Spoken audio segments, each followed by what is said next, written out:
following show contains adult content. It's not our intent to offend anyone, but we want to inform you that if you are a child under the age of 18 or get offended easily, this next show may not be for you. The content, opinions, and subject matter of these shows are solely the choice of your show hosts and their guests, and not those of the Entertainment Network or any affiliated stations. Any comments or inquiries should be directed to those show hosts. Thank you for listening.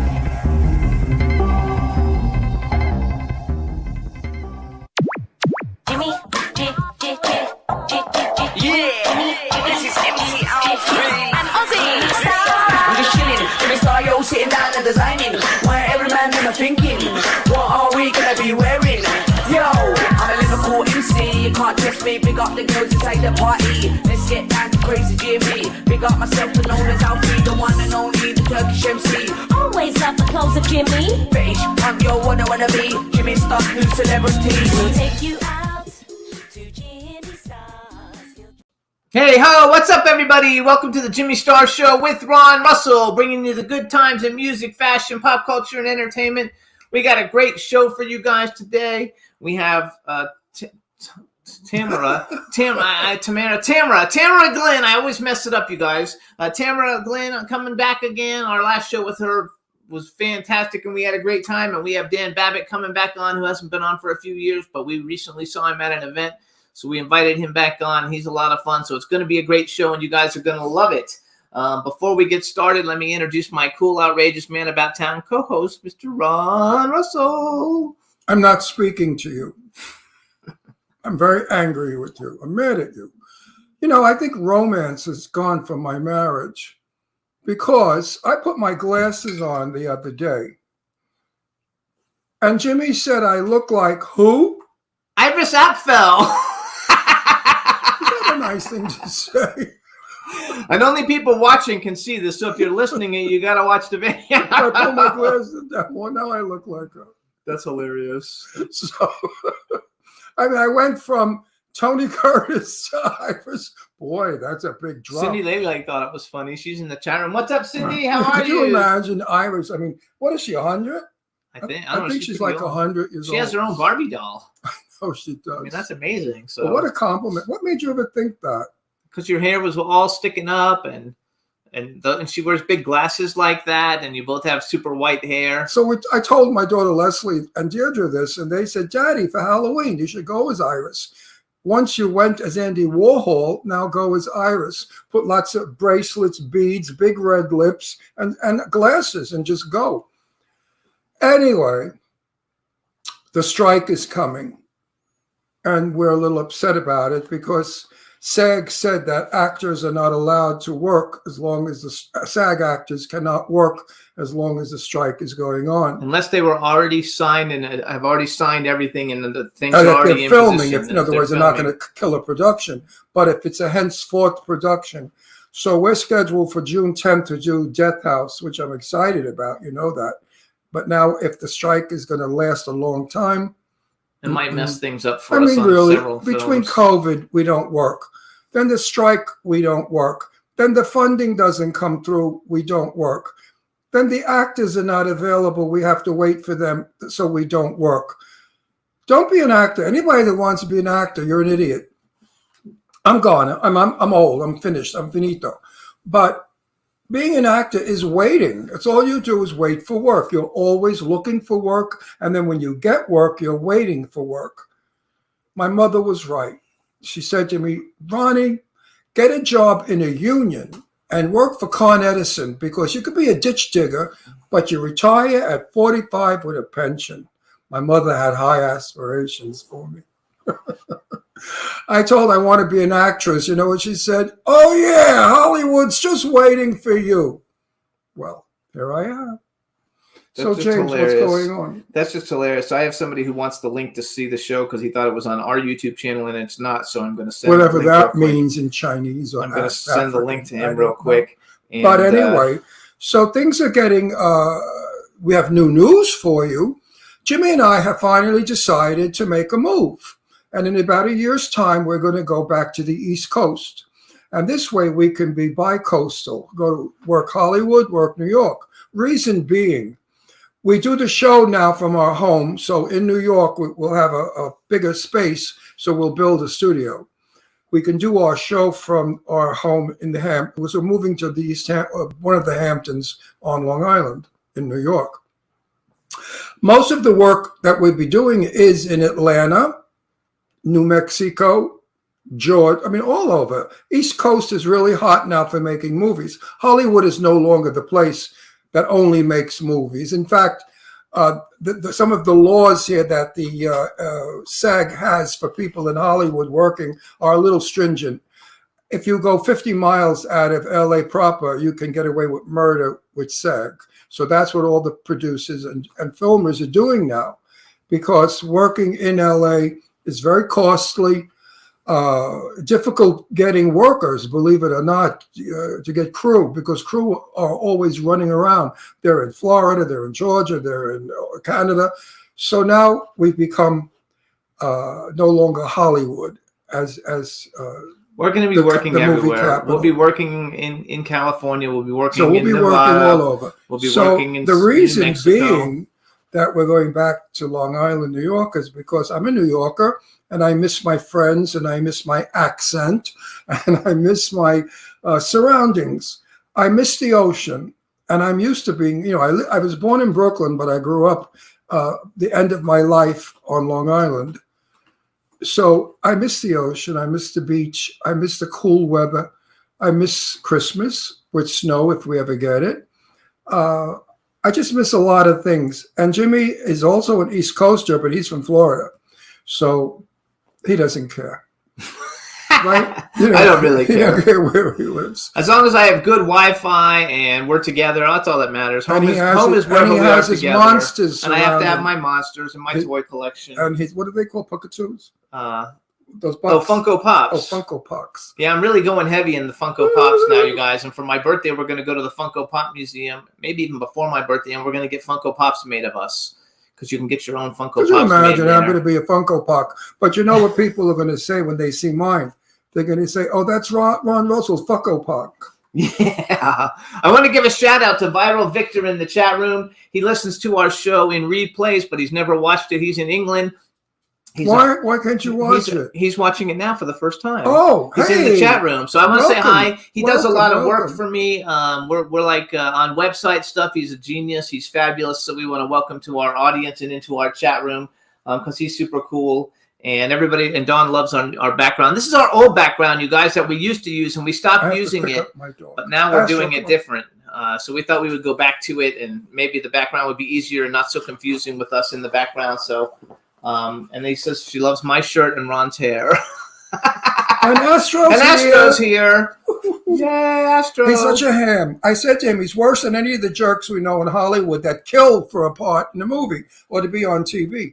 He scratches at my leg saying, okay, I have to go on TV again. He loves it. He's a ham. He is such But a he's ham. not union, so it's okay. We can have him on. I'd like to register him with the union, because if ever we need a dog in a movie, we could get him, and he gets paid handsomely. Only problem is he's not really trained too well. Yes, he's trained. I'll lie. But I never lie, so I won't do that. He can be in your movie, though. Yeah, well, I don't. I use the word lie, and I hate that word, so I made a mistake. But I would never do that. But yeah, he could be in my movie. Right, Astro? You want to be in 1943 movie? We can put a Frank Sinatra bow tie on you. We love him anyway. So we'll keep you guys posted with what's going on with all the movie stuff. Hopefully, well, it doesn't mess us for up. like another year. Oh yeah, we're not moving for a while. So long. It's just that this is what we're thinking of doing, and I'm pretty sure this is what we're going to do. I love Southampton and East Hampton. East Hampton is a little too far out, and East Hampton is kind of snobby. But I like West Hampton and I like Southampton. Actually, Southampton is where I hung out mostly. So I would It'll be fun. Ron has family, friends there, that have been his lifelong friends. And I have Eileen, like family. A lot of people who've been on the show. Soho Johnny, Billy Hess, Eileen Shapiro. All our friends. We have a lot of friends there. Wendy Stewart. I know a lot of you guys watch your show. And we have a lot of friends here in LA.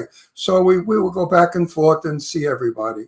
And the good thing is in the winter when it's really cold in New York, we'll make it so that we will be working in California. They want to know if you use purple shampoo on your hair to get it that to look like Purple shampoo? No. Oh, you mean that? drab? To make it silver. No, it's not silver. That's just it's really white. You guys can't tell. Mine's more silver. No, you know and what gray. it No, is? mine's gray. It's very hot here. It was 105 and 110, and I drove with the top down. So my hair gets bleached from the sun, and it makes it really crystal white. But no, I don't have any blue rinses in it or anything like that. It looks nice. Oh, it looks like shit. I cut my hair for the part. I have to look old because I'm playing a father to a very famous actor, and the very famous actor is only about 15 years or 16 years younger than I am. So it won't look good if I was 15 when I knocked somebody up and had him. So I have to look old. So I cut my hair short, and with makeup. Not that I look young, but I don't look like I could be his father. Viral Victor. I want to look 83, is what I'm saying. Viral Victor's bald, so he said he wishes he had hair to use purple shampoo. Get a wig. Get a wig. Toupee. Get a toupee and rinse it. Yeah, no, they use a drabber. Years ago, Clairol, I don't know if Clairol's still in business, made a wonderful drabber. It was purple, and it came in a bottle. And all the blondes that came up brassy and yellow dumped this on their hair. In the salon, we knew better than to put it on hair that was not bleached high enough, because if your hair was golden, the minute the blue hit it, it turned green. So you had green hair. So make sure that your hair is a very high blonde if you use a drabber. And that's what it's called. It's called a drabber. Cindy Lady Lake says she has long hair, but you always tell her to make fun of her and say she has extensions, but it's actually her hair. She just got a lot of it. I don't make fun of your hair. When did I love her hair. Teases, not make fun. Teases. I don't even tease her about it. I tease her about being a lesbian. She's not. She's not, folks. That was a joke. Something you make people laugh. Actually, she's a tranny, but I didn't want to say that either. Yeah. But no, I never made fun of her extensions. Because Cindy Lady Lake is I have one to of my chat with you about that. Cindy Lady Lake. She's one of my oldest social media friends. Who now we're more than social media friends. We talk every week on the phone. Now they're lovers, and we do all kinds of work and projects together. And even though we've never physically met, we've been friends for about 15 years. They just do nude back and forth nude sex. Yeah. They have computer sex. But nude. She gets naked, he gets naked, and they talk dirty. I don't want to talk dirty with a pretty woman. You want to talk dirty with a pretty man? We used to talk dirty when I was in Florida and you were in New York and I was taking care of my dad. That's too personal. That's very private stuff, Jimmy. Anyway. And I used to do this. Oh, yeah. Right. What am I getting into with this guy? So we're going to take let me do my little commercial. So you guys, you can listen to the Jimmy Star Show with Ron Russell. We want to thank everybody for tuning in every week. We're on SoundCloud, iHeartRadio, Apple Podcast, iTunes, Spotify, Amazon Music, YouTube, Google Podcasts, Radio Public, TuneIn, Pandora, and Amazon Prime. And we're also on about 150 other platforms, but those are the most popular ones that everybody knows. So please keep listening to us. We appreciate everybody's support and its support in social media. It's fantastic. We really do appreciate it. Watch up. Now you really that's totally Iris, which people who aren't watching can't even see that. I think our first guest is going to be here in a second. Are we going to the annual Halloween ball? Yeah, we're going. We go to this. They just announced it. Madame Tussauds Halloween ball every year we go. And I think I will go as Irish. It could be a lot of fun. I know, it would be fun. It would be a lot of fun. Yeah. Yeah. We go to every year. It's Brian Sykoff, and it benefits the American Cancer Society, and all the money goes. And last year we raised almost $18,000, I think, for them, which is a really good thing. And if you would like, go to what's Brian's show called? Oh, Movie Reviews and More. Go to Movie Reviews and More by Brian. On YouTube. I was on yesterday. Excuse me. And I was politically insane and totally honest and open about what's going on in this world and country. And I thought I would be thrown off the air, but I wasn't. In fact, he got a tremendous hit on that show from it because everybody was agreeing with what I was saying. So if you want to see Ron Russell at his outrageousness watch Brian's show. Movie Reviews and More. It's got posted on. That's the name of the YouTube channel, Movie Reviews and More. Movie Reviews and More. So we're Right, going to take a Astro. quick music break, and then I think our guest, I think she might be here. They didn't say she's here, but I think she might be here. But we're going to play Young Zuck, you guys. Let It Go. It's a short song. Young Zuck, we want to congratulate him. He just graduated Yes, from college the other day, and he's in Florida shooting a music video. But we want to congratulate Young Zuck. He'll be back in LA soon, and we'll I'm see him. surprised they're not having a graduation party for him here. All his friends, I think, are there, so a whole bunch of people. Well, So anyway, what about his friends here? this is Young Zuck's "Let It Go," and then we'll be back with Tamara Glynn.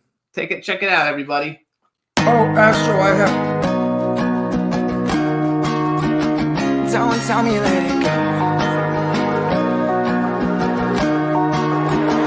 Yeah, woke up on a Sunday, thinking it was Monday. Can't remember last night, I just remember one day. I'm out on the runway, searching for the one thing. I'm just trying to kick back and maybe have a fun day. Don't tell me let it go. On the road, at the show, just for show. When you're only feeling down, you let me know. Don't tell me let it go. On the road, at the show, just for show. When you're only feeling down, you let me know. Like I'm out on the runway, searching for the one thing. Can't remember last night, but I know it was a fun day. I woke up on a Sunday, thinking it was Monday. I wanna do it all again. Remember just that one day. Don't tell me let it go. On the road, at the show, just for show. When you're only feeling down, you let me know. Don't tell me let it go. On the road, at the show, just for show. When you're only feeling down, you let me know. Don't tell me let it go. I did ditch you 'cause I had to get my time right. Feeling so good, see my pictures on the spotlight. You know it's through, you messed up too.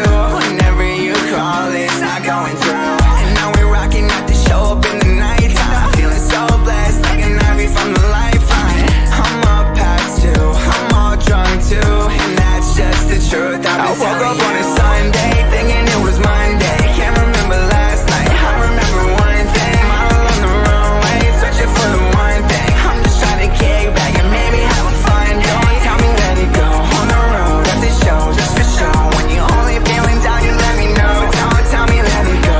On the road, at the show, just for show. When you're only feeling down, you let me know. Don't tell me let it. Heart overload, heart made it go. Play my cards right, yeah, I will never fold. Gotta let it go, but you won't let me go. Baby, there's no faking, let my true emotions show. Trying to balance thoughts, put me in a different place. Find myself from being lost, I'm on the straightaway. Now I'm on the coast, chilling in another state. Cheers, let's make a toast. I woke up on a Sunday, thinking it was Monday. Can't remember last night, I remember one thing. I'm on the runway, searching for the one thing. I'm just trying to kick back and maybe have a fun day. Don't tell me let it go. On the road, at the show, just for show. When you're only feeling down, you let me know. Don't tell me let it go. On the road, at the show, just for show. When you're only feeling down, you let me know. Don't tell me let it.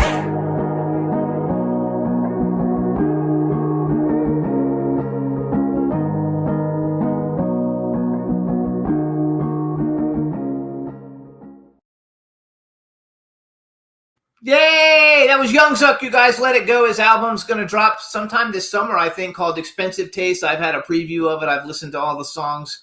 They're really, really good, and I'm super excited for it. And now... Wait, What? I don't know if I'm prejudiced because he's a good friend of ours, and I really like Zuck a lot. He's a wonderful young man. He's a clean-cut young guy.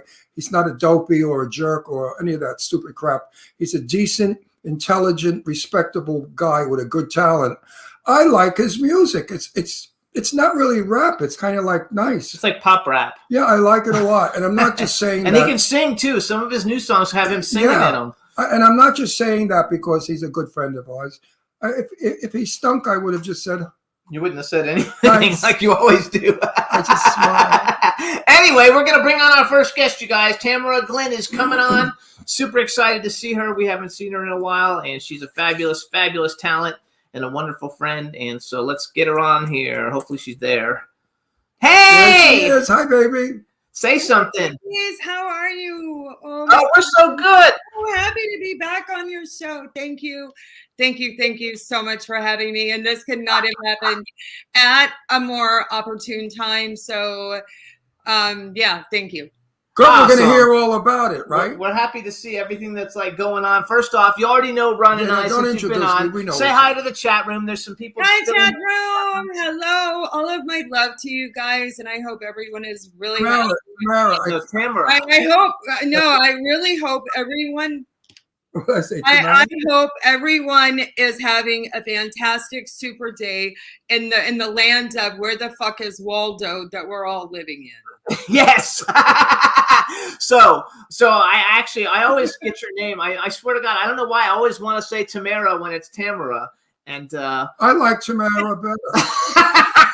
Thanks, Ron. Thanks for renaming me after 15 I mean, years. because no, Tamara sounds like a camera, but Tamara sounds like, oh boy, I'm going to see her tomorrow. People to remember my name as say Tamara like camera. And they'll Tamara. still come back and go Tamara. And I'm like, no, it's Tamara like camera. Tamara, it's Tamara like camera. So here's what I did. So I Googled you on YouTube because Oh, I Googled you on YouTube to make sure I got the pronunciation. And 3 years ago, you were on Fox News with Paris Randall, who I have not spoken to in years, but believe it or not, he was one of the very first guests on this show 15 years ago. He's such a cool guy. He's super fantastic. And so I actually watched the interview. You guys were at a convention together signing autographs, and it was very so cool. Did it get kissy face at any time? Was it smoochy woochy? No, I have to tell you guys a little quick like backstory because we went out to do Fox News down in Austin, Texas, promoting Cult Classic Convention. And so God love him. He has this cute little sports car. So I get into it for us to go to Fox News. It's like 7:00 in the morning, whatever. And Captain and Tennille, Love Will Keep Us Together was on playing. In his That's a good start. I love that song. I had made him hit rewind, back it up, play it again 500 times. So that song is forever dear to me, and I will always love that precious little Yeah, but you're avoiding my question. He Did you- wants to know. No. Did you do kissy face, smoochy poochie? She No, wants to no, know no, if you're no, kissing with no. Paris. No, He's kissy- married, I think. So what? He is married. But that It doesn't mean- was nerve-wracking enough going on Fox in Austin, and the show was great, and we were so well received. So yeah, we are friends, and we stay in touch occasionally, not near as much as I would like, but yeah, it's all great. No, he's a good guy. He's a really good guy, and he's made some great films, and he's kind of like the king of indie horror. Yeah. Really. I mean, he's in like every major indie horror film except for Terrifier 2, like you. So are you working, lucky girl, if you are? She is. Are you working presently at Yes, this? I am working, and throughout the where the fuck is Waldo, where we all are right now, Right. I am so grateful, and I continue to stay blessed that I have all of these years as my backstory that allow me to go to conventions. Oh, but see, I think I've made a decision with the wrong producers to say yes to their movies because none of them are getting funded. I'm in 6 or 7 movies. I have 6 or 7 movies coming up this year, and nobody's got money. And now with the writer's strike, we're going to lose the movie I'm supposed to be on next month. So what do you think about this crappy writer's strike and what's going to happen to You it? guys, honestly, I'm just going to speak so honest, and I'm going to be so raw, and I'm not going Good, I to. like that. There's no Very smoke and honest, mirrors yeah. here. It's going to have to all go to shit before it can reboot and everything get better. There's everything right now is so oversaturated. Yes. And I think it's causing so many problems. What people don't understand about this industry, that there's a legitimate side to Facebook and social media. And that's the side I came from. Me too. You guys know as well. And, it's getting so out of control that, again, and I may have spoken, about this on the last show I did with you guys, but it is so rampant. It is a disease in itself. People have to fucking be paid to work. Yes. Well, Sorry, I'm who's calling paid? a place and a spade a spade. Hey, wait a minute. Angelina Jolie gets 25 million. Brad Pitt gets 15 million. They're getting paid to work. This is the problem. These stars, who the hell they think they are because somebody made them superstars, get this kind of money. And the guy like me, or maybe you, who works their asses off, gets minimal wage. You know, unions, well, we owe union, Ron, so you're going to get X amount of dollars a day. So why doesn't Brad Pitt get the same that I get? Well, because he's Brad Pitt. So his name is better than the union. So the union has got to say, hey, Brad Pitt and Angelina Jolie, no more of 25 million. You're not worth it. You're an actor, a person that is, you pee and shit like everybody else, and you're an actor. You put makeup on, you go and read lines like a moron half the time, and you get $25 million. Get rid of half of that and let it trickle down to the rest of it. That is the studio system. And personally, I don't fault Angelina, Brad Pitt, all of the A-listers. No, Angie, I know Angie since a child. I do fault at this point because it is so rampant. And I'm going to go back to my eBay theory. You know, once upon a time, eBay was really cool. Yes. You went on eBay, there were niche things you were looking for. If you're a collector, you know, be it anything across the board. And then all these other people start selling. And when you can get everyone to where they can do something, it loses worth and value. Yeah, eBay is shit now. Same way, guys, with consumer technology. Because when you can go to Best Buy or Walmart or on your phone and think you're going to be the next Terrifier, that you're going to have a studio release, that you're living in it's a fucked up world. See. No, listen. And it's got to be called out. And then what happens is, no, let me just finish, Ron, for a minute, because I'm so over this right now, because nobody gets what's really going on, the layers, the dynamics here. You've got everybody, all these people, thousands and thousands and umpteen goodles of thousands of people who have put the time in, they paid their dues, worked their asses off. All of this is affecting everyone down the chain. Yes. Independent film included. It's all of this. Makeup artists, hairdressers, wardrobe stylists. So all of those that have been in the trenches, and then because of social media, everybody thinks they're a star in their own head because they get 10 likes on a post. Then That's what I can't stomach. I hate those people, and I never use the word hate. When I have them on my page, I want to throw up. I was friends with a very important fashion designer. I won't use her name, but she's Asian, Chinese. And she has such a head that she thinks that she is better than God and everybody else. That I was nauseous from her. I could no longer be her friend because to praise her, every day was exhausting. And that's what I have on my page. A lot of people who want Ron Russell, why they need my critiquing, I'll never know.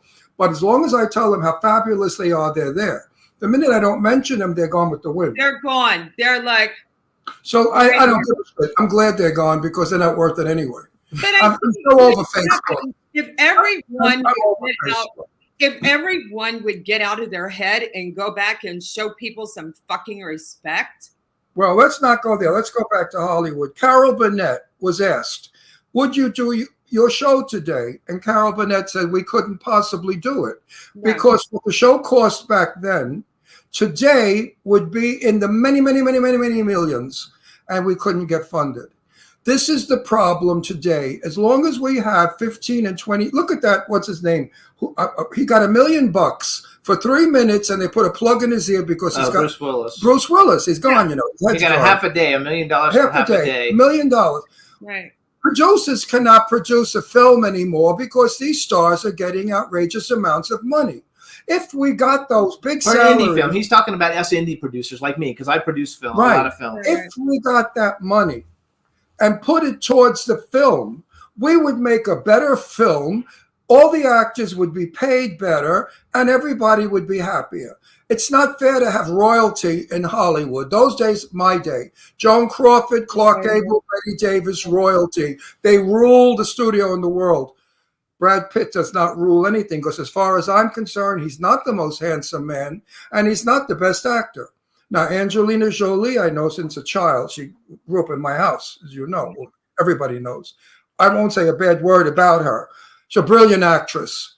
But Angie, I love you to pieces, honey, but you ain't worth 25 million. But I think too, as a whole, and I think a lot of this too is coming down to everything being so overly saturated with the final deliverable platforms. Yes. I think that's where a lot of this is coming from. And because they need all of this content, be it good, bad. I know so many director of photographies out there that can't even freaking white balance.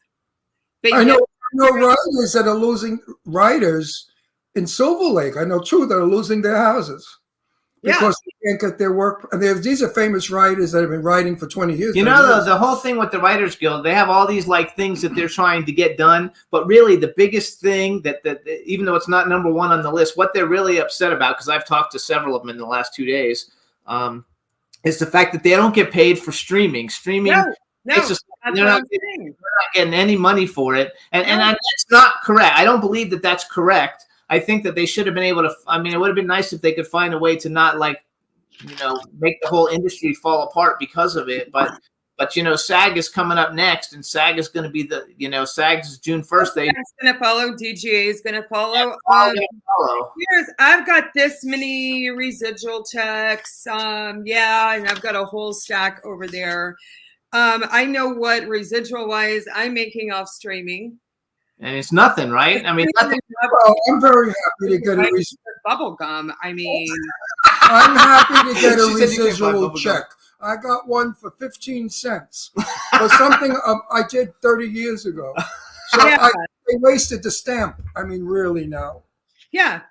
But I think all of this has to, I think it just like, be it politically in the world right now, it's so, everything is just, the overflow is that we need a reboot. We need a reboot in independent film. People do need to get paid fair wages. It's ridiculous that people in Hollywood, they can't even I don't know how people are doing it. And that's not life. And it's so sad. They're working at Starbucks. You get $18 an hour at Starbucks.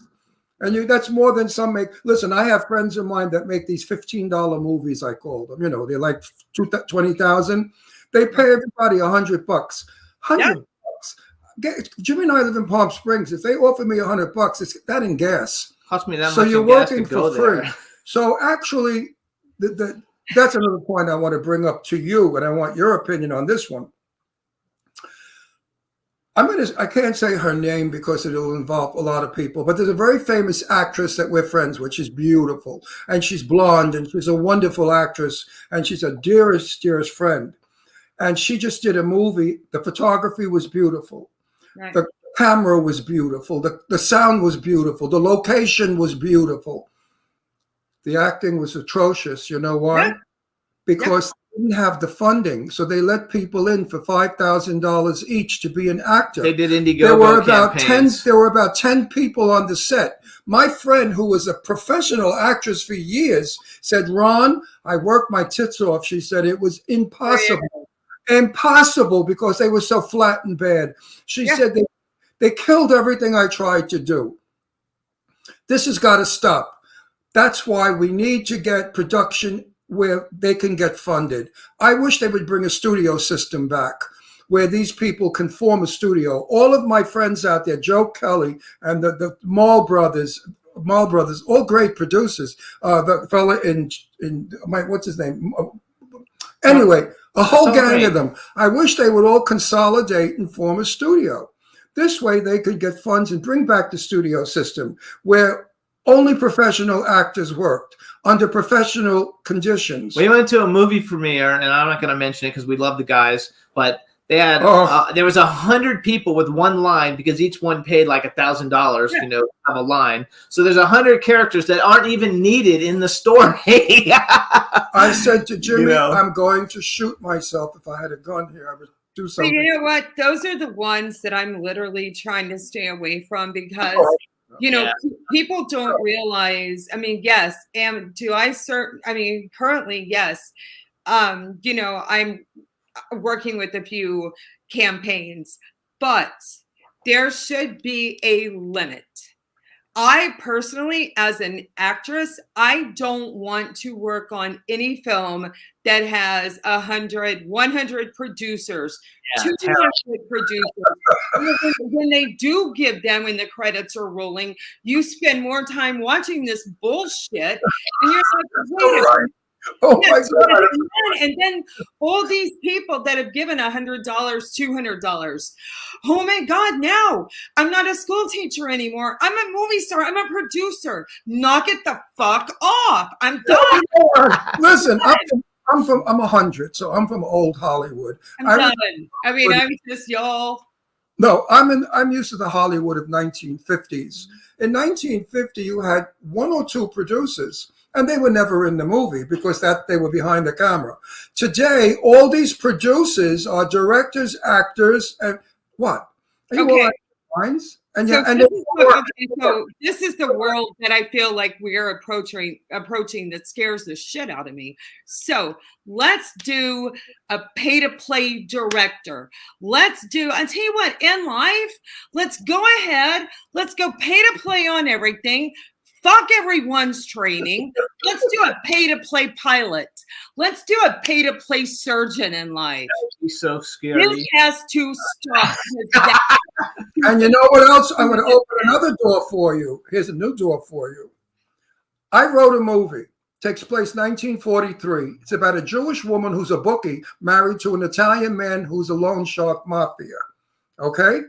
It's a dark I comedy. wanted Jennifer Goodwin. Oh yeah, what's your name? the blonde, with the big tits, the Oh, funny fuck. one, Jennifer Coolidge. Jennifer Coolidge. I wanted Jennifer Coolidge desperately.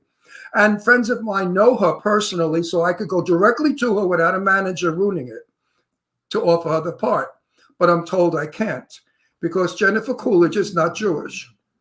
And the role has to be played as And a Jewish character. If you're Jewish, you have to have a Jewish actor. If you're a Chinaman, you have to have a Chinese actor. There's no such thing as putting on makeup anymore to become another person. That's Now- not what acting is. God forbid we go into the world to be creative. Hey, I'm not done yet. Then, Somebody we know has a trans in a movie, and a trans is playing it who has never acted. Now, I could have played a trans easily because I did drag years ago, but I won't get it. So this is what's happening. Washington is in Hollywood. And I say, get the fuck out of Hollywood, Washington. Hollywood is absolutely. entertainment. Washington Absolutely. is politics, and never the twain shall meet. But today, Hollywood is so damn woke, whatever the fuck it's called, and so liberal to the point of nausea that they're doing this to all the actors. And you know what? I'm happy that I started this business 64 years ago, because if I went in it today, guess what? I go be a loan shark. Yeah, Something else. it's happening for those of us that know the industry inside out, upside down. Inside out, And upside. then if I mean, all of this is positioning us to where, because everyone's entitled, if you say boo to someone, oh my God, she said boo to me. It's like, wake up. This has to stop. There has got to be a movement where people like actors like me, you, those of us that know this shit, and two, you know, we're not doing this as hobbyists. We do this full time. Right? I do because I love I'm an old white girl. I'm about to be 55 in December. I've got a grandbaby coming. Hey, it. congratulations! Good. I saw that you were gonna put a saddle on your dog because you have a big like golden doodle or some kind of. And That's the my baby- son's dog. Henry is the, oh my God, and he's still a Beautiful dog baby. ever. Henry's going to be the size of like a camel. But No, I agree with what you're saying, because the actors of today want fame. They want to that's tell. all they want. They don't want to fucking They work. want to be on a red carpet. They No. want to. And you know what? And you know what? I'm going to add to that. Producers, these managers out there, they are wave riders. Yes. These people have never been on anything legitimate in their lives. And just because, I mean, it's just smoke and mirrors. And please, people, I want this interview to go viral. Please don't ever try to be an actor. It's just. No, but I have- wait, wait, I I- wanna say I wanna- something. I didn't finish my thought. Okay. Now I lost it. It was a good. Okay, well, you it was come a back good to it. I have point. two It was a thoughts. good point. Number too. one, going to the Indiegogo thing. I would not have a problem if Indiegogo raised money for perks and none of the perks were acting. You get the DVDs, autographs, get to visit Exactly. the set, something like that, but you don't make people Exactly. actors. I would be okay with it, you know, raising money that way. But you've got people out there do have acts that do have, whether it's inheritance, whether it's the retirement, whatever. What I've seen happen over and over and over again, and yes, y'all, I know there are totally legitimate campaigns. I'm a huge fan of the Mahals myself. I pray to work with Sonny and Michael. I do. I like their films. Their cast members are my friends. I would love to We partner know all, we're friends with all of them We're, too. we're very good friends with them. And yes, and they're amazing. Right. Everyone has got to realize the Mahals, the Terrifier producers, the Terrifier team, everyone thinks because of their lack of knowledge that they can do this. They don't understand the team itself and what it takes to obtain any level of success, which to me, success in this industry is being a working actor. Right. Not First about of all- the fame first of all, shit. You have to become an actor in order to You be an actor. do. Now, when I watched, we're going to use a Mall film because I love Sonny. I'm not saying bad. He shoots a beautiful movie. Right. He's a wonderful, wonderful producer. You know what his problem is? Money. If he had $25 million, I would run to see his film because it'll be an Academy He Award would winner. be dangerous. Yeah. The Mall brothers They're have very more good. Sonny and talent. Michael. No, Marcel Waltz and the Mall brothers have Right. talent beyond belief in our Right. business.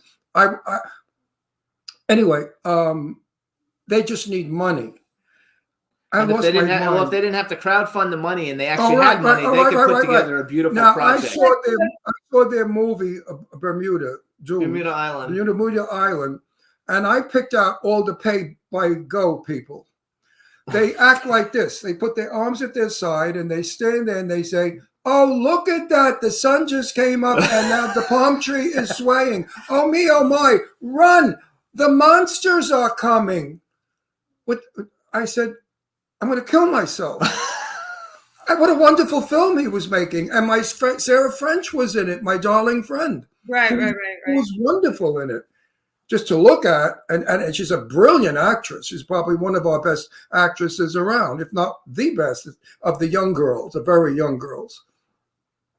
So I said to Sonny, listen, I love your movie, but I loved Tommy Knockers. With Richard Grieco. Right. Richard, Do you know Richard Grieco? Richard was wonderful in that film. He's a good friend. Kind of like Richard and I, we've done interviews together, but also one of my closest friends in the world is Robert Lasardo. oh, And yes. Robert's With- worked on sure. a lot with the Mahal. Richard's a good friend of ours. Yes. Richard did a brilliant job in that movie. But anyway, I want to go back to my point, wait, though. I will. I'm going to give you the floor. No. It's just that you talk about things that I'm passionate. I'm compassionate about. You know, I'm emotional about, because don't forget, I'm in the business. I was 19 when I started. I grew up in the business. I lived in the business, and I've watched it turn to shit. And it's heartbreaking for me. It's so hard to have to deal with the creeps that I deal with. I mean, I was on a set of a movie I won't even mention because I hate the bitch that wrote it, and I hate the movie, and I wouldn't give it a plug. But the director was hideous. uncooperative, young, nasty, snotty, treated me as an old jerk, like go, like just disrespectful. I was on sets years ago with old actors. I can't remember one, but old 1940 actors. Please, sir, sit. They were so wonderful to that old, they revered the actor. Today, ageism is all over, and mostly in Hollywood. You know how many people have said to me, because I'm going to be 83 next week. They say, you're going to be 83 and you still want to be in movies? Why? And I say, because I can, and because they want me. When they no longer offer me a part, then I will no longer work. Right. But obviously, there's something this old faggot has to offer. Now, I want to go. Okay, so as far as the producer thing, so I'm going to give an example. So I'm working on a movie, and believe it or not, I've had this movie funded twice, and it fell apart twice, and we're working on it a third time. I've been working on it a long time, and we brought somebody on to produce it with us who has about 200 producer credits on IMDb. And I thought, God, you know, he's like produced all these movies, and he's got executive producer credits. He's got to know how to do stuff, right? So we brought him on the team. And he doesn't know how to find a location, hire an actor, do paperwork. He doesn't know how to do a single thing. And I was like, I don't get this. Like, you're an executive producer on all these films, and you don't even have a single person you can go to for money or anything. And he's like, no. He said, I paid a little bit of money on every movie, and I got 200 credits, you know, or 100 credits because I paid money, but I don't know how to actually do anything. And I was like, you have to be fucking, and that's what has to stop. You know, well, people. I think, you know what? I will tell you honestly, I think what it's going to come down to, if we cannot rally as a team and start shutting some of this shit down, it's going to go to Congress, and Congress will eventually go, no more. People are being defrauded. Yes, a lot of people giving their life savings to these filmmakers and producers. Oh, just give me 30,000 and I'll give you 2 words, and you're going to be recognizable on the street. You're going to be famous. You're going to be at a convention signing autographs, baby. This has to stop.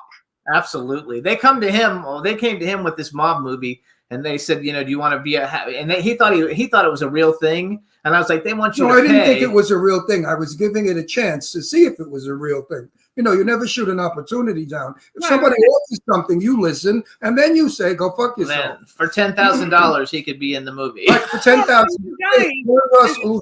I'm in the business 60. I played with Sophia Loren. Exactly. So I said that. I wrote back. I said, you have to pay me, because don't forget, I was in a movie with Ted Hunter and Sophia Loren, and you want me to give you $10,000 for a guy I know already and I've worked with? I mean, what are you, out of your fucking minds? But these filmmakers will come to me and they'll be like, do you want this role? And then if I say, do you want my requirements? What do you mean requirements? Oh, you have requirements. They don't know what that means. What are my requirements, really? And so they're like, okay, I'll go get someone for free. And I'm like, good fucking luck with that. Who's from a $3 billion franchise? Who's going to support your ass, promote you on the convention circuit? Help you get distribution. So let's brag a little for you. Wait, Tamara, Tamara. What? Tamara. Okay. I said it right. Don't get me crazy. Who did? I said it right. Now you made me feel. Oh, podcasting. Jimmy and I started this podcast 16 years ago. That's why we are who we are. Everybody and their mother that I know now is trying to copy us, and they have a podcast. They're not doing what we're doing because they've never had 1 billion downloads that we've had. But what it does is it infuriates me because they don't know how to do it. Yeah. They look like shit. The cameras stink. They don't even have a guest on that's decent. And when they do, they have no idea what to ask. And the guest only sits there saying, and I'm beautiful and I'm young and I'm in a movie and I have 5 more movies coming along and then I'm a great actress and I'm going to do another movie and then I'm doing television and I'm doing stick. That's the whole interview. They're sitting there giving their fucking resume and telling everybody how fabulous they are, which I could vomit from. No, I agree. I think it's more endearing, even more so now than ever after COVID, you know, just where we are. I know for myself, all I care about is surrounding myself with more people that are salt of the earth. Let's talk about it. You know, especially when you get to like our age, I just think it's more endearing being real and keeping it real, because all this other shit, I mean, Garbage. the last weekend, I was so freaking aggravated because there's so much fakeness and fake managers, and the fakes are literally, they're like these tornadoes that will like spin into your life, do a bunch of damage and all this shit, and the tornado keeps moving, and they leave you and all these other people to clean up their fucking mess. And I'm done. Keep it real or get the fuck out of this industry. Period. I'm tired of seeing. You know, it's acting and they're not. I want to do a quick story. The reason that I decided to read scripts now and not do my friends for crappy money and make them happy was because we went to the Directors Guild, and an old friend of mine was in the movie, and her name is Lily Tomlin. I know Lily from 65 years ago. And the movie was Jane Fonda. We were with the most wonderful professional people at the Directors Guild, where they held the party, the after party. I spoke to people, the guy that wrote the movie. I mean, it was wonderful being with professionals. And we drove back to Palm Springs, and I said to Jimmy, if I can't be with those people, I don't want to be in the business, because I'm tired of the people who asked me to be in a movie because I promoted for free. They get free PR. What do you think? I'm stupid? I know why they give me a cameo. Ron, would you like to come in and play a 2-second scene in the movie? Don't we talk on our show and millions of people find out? No, I don't think so. I don't do cameo. I do cameos for friends. No, I have good friends. I'm doing a cameo for my very dear friend, Ming Ballard, who I love and adore. But I'm in another movie of hers where I'm the star. So it's okay. So I'll do a cameo for a dear friend. And then it gives me the opportunity to promote it.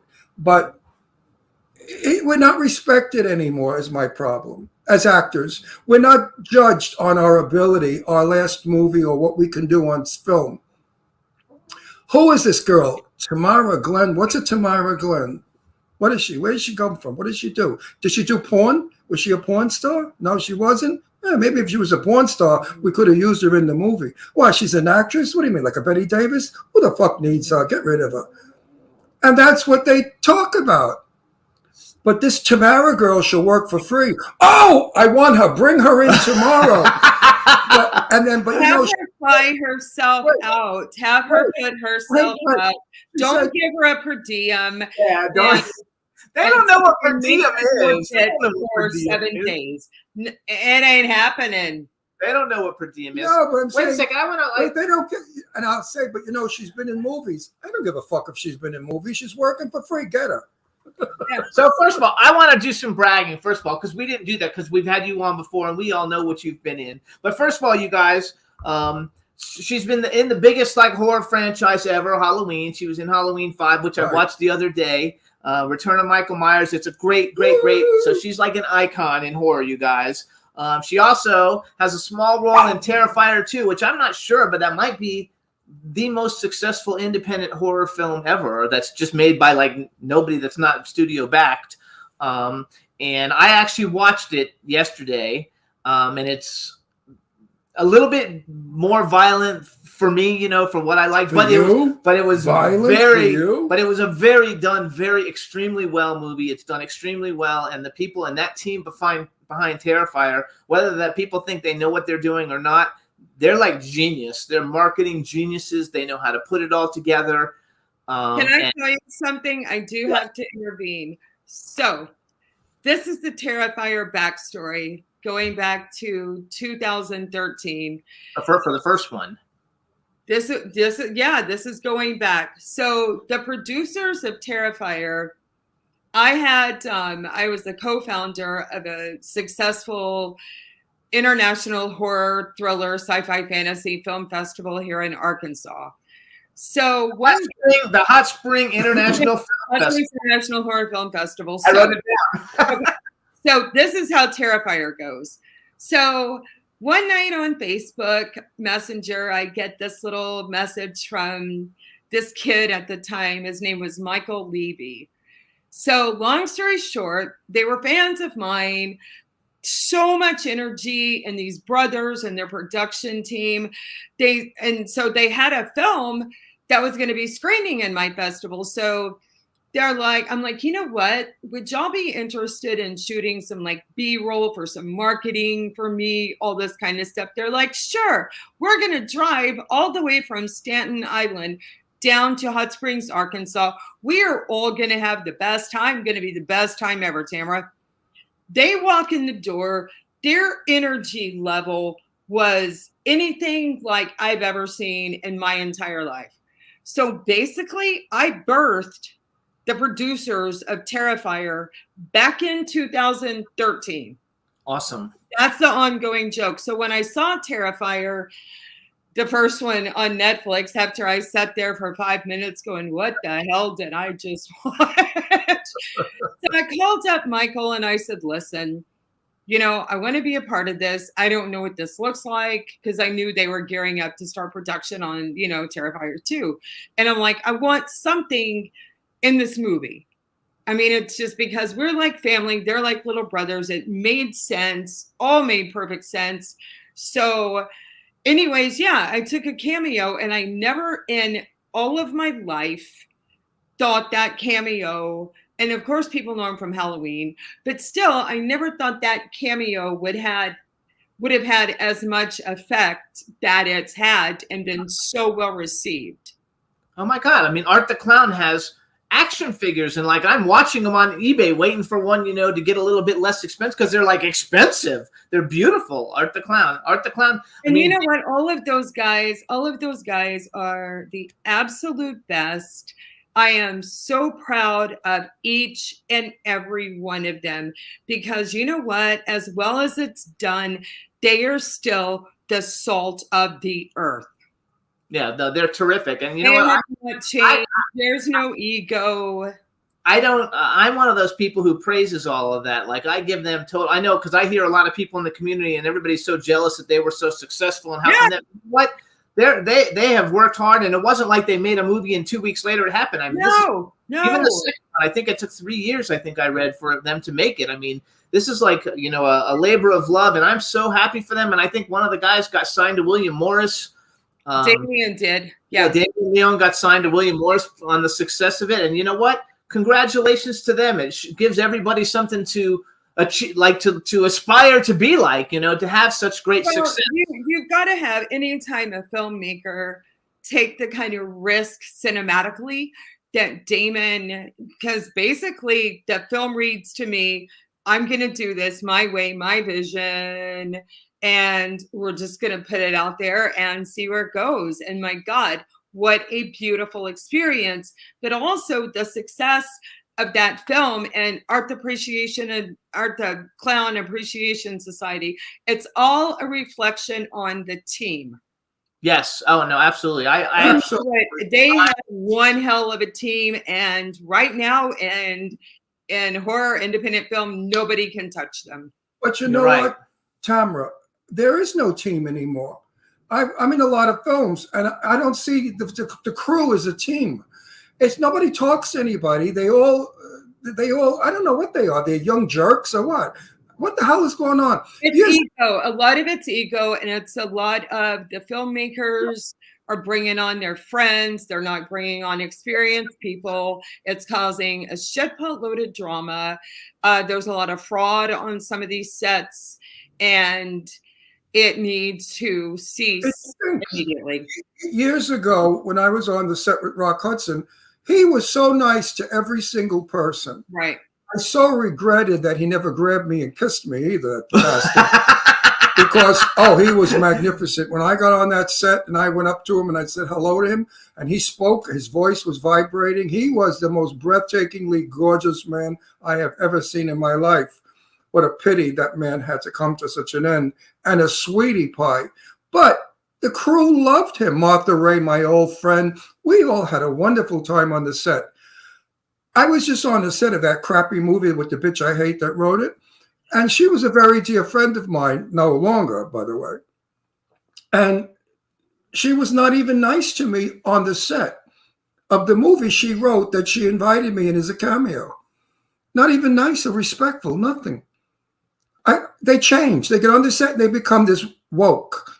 I know, they're all prima I have it in donnas. for woke. You guys, it's called entitlement. Yes, entitlement. Just so they can get on social media and post that, oh my God, they're on set, they're making a movie. Are you fucking really? Because I haven't seen you do one goddamn thing for like 3 days. People. You have a movie that I think it's in post. I wrote down it's in post production. I'm only bringing it up because we know almost everybody in it. A Chance Before Hell, because we're friends with. Actually, they've all been on our show. Jessica Morris, Alyssa Dowling's a good friend of ours with her husband, Julianne Prescott. I know Robert Lasarda's in it. Yeah, Johnny Gibbs, yeah. We've never actually met. Robert Lasarda's the only one we've never actually met. We haven't ever met him. I feel like we know. But he's in every movie that like a lot of our friends, good friends make. So we see him. Plus everybody. So I feel Nip like Tuck, he was so great. Nip Tuck, it was scary. We'll get him on our show. Yeah, he was great. But I think that. So what do you have coming up? We have 10 minutes left before our next guest. I want to ask her a question. Okay. What is the biggest regret you have in this business that has happened to you? Something that you say, oh my God, I'm so sorry that happened. Second guessing myself. You do that? Why would you do that? I've seen your work. You shouldn't second guess yourself. Because Ron, there's so much noise out there to where it affects you and the amount of people that are coming at you. And I don't know any of that. I must be in a coma half of my life. No, but it really, and I think the older you Allow get, that in. I know, but you gotta Tamara, think I'm going to give you a little lecture. Father to daughter, you allow that shit in your brain, which clogs your brain. Get rid of that and replace that with positive thinking, and you'll go a lot further. You see, I don't know any of that. The set could blow up around me, and I just stand there and do my lines. you know? I could give a shit if it's they different like for me. her too, though, because number one, she's like a scream queen in a big horror franchise. Number two, you're female and you're beautiful. Yeah, but she's good at it. I know, but look at the movies she's been I know. in. Halloween. The other jerk with the knife. What was his name? Whatever. Michael Myers. Michael Myers. I hate those movies, by the way. I never watched. I watched them once, and I've seen your work. Oh, you did? Wait, you did another one. But I never honestly Very, very. trust myself. And so I think it has to do with this age thing and getting older. And because there's so much. Oh, now I'm really going to kill you. No, Ron, seriously, there's so much. Stop it. She's getting older, she said. I know she's crazy. Because we're inundated with stupid people. Yes, you're right about that. You're right about Wait a that. minute. Betty Davis worked blind, old, 80-something years old. They had to feed her lines on cue cards. Betty Davis. You could work forever until your last day. You could work at my age. There's no such thing as getting old. When a woman gets old, she can't be a piece of ass anymore. She can't do hot sex scenes, but she certainly can do women of the world. Intelligent women, women of knowledge, women that are bitter, women that are old maids, spinsters, never had children. There are wonderful roles out there. It's up to the writers to make you work. Oh my. That's the problem. The writers write for young girls with fake tits. That's it. That's all they want. They want fake tits. They want these filtered faces, no wrinkles, and it's all like, that's not how. And then they've had so much shit here. I've heard of directors and crew complaining because you can't match a shot if you've got this face looking like this, and looking like this, and then you've got the hand issue. Yes. So right. Back off of this. I have to look like I'm a fucking space alien. Right. That's not appealing. And when you hit 45, 50, 55. Guess what? Take fucking care of yourselves. Drink water. Eat the proper diet. Knock this shit off. I just don't believe in the land of filters and trying to do all of this shit just because you think fake titties and everything is going to get you followers. And I'm done. And we are so. We got a movie players and they're wearing short skirts that you can practically see their everything. I call them the skirts of clip covers. And they That's all they are, you guys. But we're so at this in society. No, I've got to tell you guys this. There was a mom, a mother influencer, whatever the fuck that means. I mean, that's a whole other, like, don't even get me started on that. But seriously, she faked her kids kidnapping because that would bring more attention to her if she accused people of trying to steal her 2 kids in a Michael's fucking parking lot just for followers. No, that's the land that we're fucking living in. Because if it is, I don't want any part of it.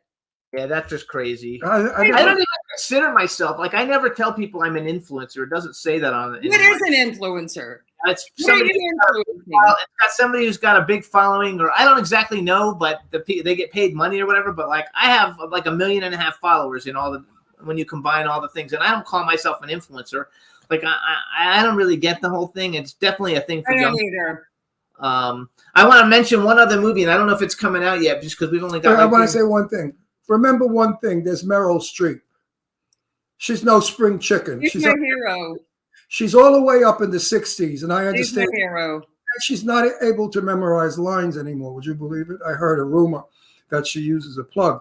But anyway, I don't know if it's true. But Meryl Streep uses a plug, and she's still working and acting. And what is she, about 65, 67? No, she's older than that. 70 maybe, 72. She's no chicken. She's fabulous. So I don't ever want to hear you. If ever I meet you, you ever say anything about age, I'll smack you. Because age is bullshit. It's your energy level that's your age. Remember that. People say to me, how old? They say to me, how old do you, Ron? I said, well, my energy level is about 25. And remember that, because you have high energy level also. I do. You do not have energy level of a 40-year-old woman. It's so hard to, in this fake ass land we live today. It's just so tough because of the filters and the Botox and all the fake. That's for the jury.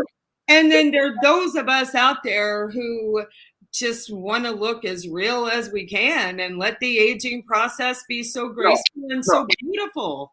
I don't care what I look like. I want to be the character. I just cut my hair short, which I hate because I have to look about 83 or 5, which I was afraid the producers, because I played the father to a very famous actor in a very important movie. Right. And I don't want to lose his part because it's a wonderful part. But he's only about 15 years younger than I am. And if I look 15 years younger than I am, how can I possibly have a son the same age? So now I'm letting my eyebrows grow in gray, and I cut my hair short. I want to age myself for the part. So I don't give a shit what I look like. My days of over. They were over when I was 21. We need to come up with a very cool indie horror project, and then we put it together and put something out. And do it with professional. 100%. And I'm all about, I think I worship you guys so much. And I really say this because you guys are so experienced. And when I interview with you guys, I love it because it's real. It's a real interview. And it's like a breath of fresh air. And you guys are, honest to God, such a beautiful beacon of light. And, I mean, seriously, and I'm just. I would have rather than said you're a great heart on. That would have been better than a beacon of light. No. So I want to mention one other thing, because you have another movie I saw on your IMDb called Protege Moi. And I only bring it up because we love Dave Sheridan. He's been on the show. Yeah. Ron's been in movies with him. And Felissa Rose. And Ron's worked with both of them. Wait, let me just tell you a little bit about Dave Sheridan. He has a wife that has, I think, MS. And this man is probably the greatest husband in the world and father. He adores that woman. He worships her. He waits on her hand and foot and works. So Dave Sheridan, to me, is a super duper person. Have you ever worked with him? Yes. I had him. I went to my coma again. But don't you love him? He's terrific, and Dave is a Felicia's in. And sweetheart. Felicia's in Terrifier 2 with you. I'm sure you know Felissa because she goes to Felissa all the- Rose? Yeah, yes, I she's work with her. fabulous. We love them both. They're very, very fun. But Dave is that's one what of I'm my favorite. saying. Just like in 2013, when the Levy producers came to my film festival in Arkansas, Felissa was there. You know, This is all over. and so like People- Felissa and I go like way back. Yep. And the only thing, I guess, the kind of mood I'm in right now is that I want people to understand how long Felissa's been in this, how long I've been in this, how long Lasardo's been in this. Forever. Let me say something about Felissa. Felissa has Good to children. go, too. Yes. She has children. She has a big beautiful house. children. I mean, but we do this full time. Yeah, she Yeah. raised a family. She runs a home because she's Please Italian. So She those cooks. of us that do this full time, when Works, we're yeah. working, show us just a little bit of respect or be nice, kind. Treat us because just treat us the right way, because you know what? We're all really sweet people, and we're What did you say? What word did you use? Treat us all kind. I thought she said old. No, Yeah. we've been working for a long time. Oh. We've been in this I was business ready for a to long come right time. to the for a camera. long time. But Yes. these newcomers and anybody that wants to do this, please, dear God, go away. Yes. Yes. I agree. So everybody, you can follow Tamara at Instagram is Tam Glynn, TamGlynn. Check out all her work, and she's got a bunch of stuff that's going to be coming out, and she's fabulous. She's a lot of fun. So please, I'd like to work with you. I think we could get something. We're going to, Ron. we're gonna put something. Jimmy and I are in talks. You Yes, could be my we're gonna start daughter, talking. and I could be a very strict dad with you. No, and we say, love it. You cannot go out past midnight. And before we leave you, I just want to say congratulations on your soon-to-be grandchild. Yes, that's a wonderful. I think event. it's wonderful, and That's and, an Oscar. and that's a wonderful thing. So congratulations on that. And anytime you have anything to report, let us know. We'll bring you back, and we're Yes. going to talk because I want to do something with you. You know Yes. what? It's really funny, you guys. I'm going to tell you this really fast. Of all months for my grandbaby to be born, October. October is my month because Halloween has been my life. That's when Jimmy was This born. little baby girl the due date right now is October the 14th, and we could not be That's Jimmy's birthday. No, I'm October the 15th. I'm That's October. Oh my God! Yeah. So I want the best for you and your grandchild, and I love the dog, your son's dog, whoever's Thank dog. you. The dog is so beautiful. I see pictures of it on Instagram, and I'm like, oh my God, that's the most beautiful dog ever. Yes. So congratulations with all of it. We'll talk soon, and thanks so much for coming on I the show. love you guys so much. And everything you said was true. I agree. Love it. I I don't love y'all. I Love don't you disagree. too. I Thank you. love you. Bye. Bye. Bye. Yay! I Bye, love her. honey. She's so She's cool. a sweetheart. Yes, she is. Oh, yeah, Fabulous. so- All right, everybody. So next up, we're gonna bring on our next guest. And we're a few minutes late, but he'll be okay. And I was actually wanted to play another video real quick. So let's do this, you guys. While we're getting him ready, we're gonna play Emblem 3 Sunset Boulevard acoustic. It's only like 2 minutes long, and as soon as we get back with them, we'll be back with Dan Babbitt, and you guys are gonna love him. Enjoy. Oh yeah, the sauce. One, oh, That shit will kill you.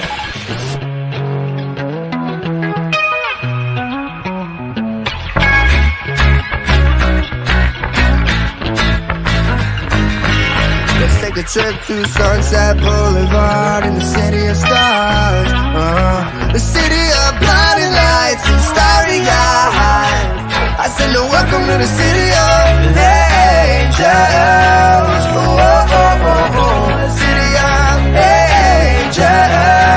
Oh, oh, oh, oh, oh. Yeah. I love my women like I love my juice. Naked, all natural, no preservatives or fakeness. I like my ladies like I like my Brady's and bunches. Got the six pack, I ain't talking about the crunches. Hit it till I quit it like Tyson's punches. That's how you gotta rock if you wanna punch it. I swear, make it less busy. Buzz cute Betty got me dolly dizzy. I'm lost in her eyes like, oh my God, where is she? Down here in SoCal, we getting busy in the city. Getting busy in the city. Let's take a trip to Sunset Boulevard in the city of stars. Yeah, city of blinding lights and starry eyes. I said, welcome to the city of angels. Whoa, city of angels. Whoa. A bright future reflects off my aviators. Here's a peace sign going out to all my haters. High five, keep done, no hand when we get samples at Yogurt Land. Then we chill smooth, talk about Betty Blondie. Kill Bruce, play Call of Duty Zombies, yeah. Starting to get the best of me while she makes her mind up whether she wants me to wrestle.